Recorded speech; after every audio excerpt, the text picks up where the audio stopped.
రంగాల కార్మిక సంఘం రాష్ట్ర అధ్యక్షుని. ఇవాళ ఈ ధర్నా ఉద్దేశం వెల్ఫేర్ బోర్డులో ఉన్నటువంటి సంక్షేమ పథకాలు పక్కదారి పడతా ఉన్నాయి. అట్లనే ఇవాళ రాష్ట్రంలో ఉన్నటువంటి మీ సేవల ద్వారా కార్మికులకు వెల్ఫేర్ బోర్డు నుండి సంక్షేమ పథకాలు ఇస్తున్నారు. మీ సేవ నుండి సభ్యత్వాలు రద్దు చేయాలి, వెల్ఫేర్ బోర్డు నుండే ఇవ్వాలి, లేబర్ ఆఫీస్ నుంచే ఇవ్వాలి. అట్లనే ఇవాళ 60 సంవత్సరాలు నిండిన వాళ్లకు పెన్షన్ సౌకర్యం కల్పిస్తలేరు, సభ్యత్వం నుంచి తొలగిస్తూ ఉన్నారు. వాళ్ళకి 5,000 రూపాయల పెన్షన్ ఇవ్వాలనేది మా ప్రధానమైనటువంటి డిమాండ్.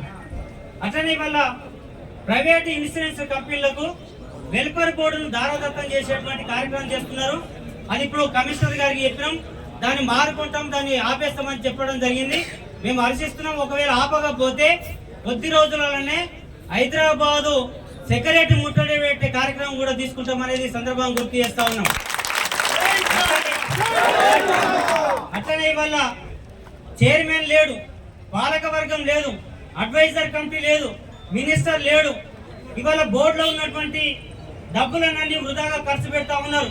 స్కిల్ డెవలప్మెంట్ కార్పొరేషన్ సంబంధించింది దాంట్లో తీసుకుపోయినారు, బీసీ కార్పొరేషన్ సంబంధించిన దాంట్లో ఖర్చు పెట్టారు, బీసీ సప్లైని ఖర్చు పెట్టారు, భవనం సుందరీకరణ పేరు మీద ఖర్చు పెట్టారు. ఇట్లా అనేకమైనటువంటి దాంట్లో కార్మికుల ఉన్నటువంటి డబ్బును వృధా ఖర్చు చేస్తా ఉన్నారు.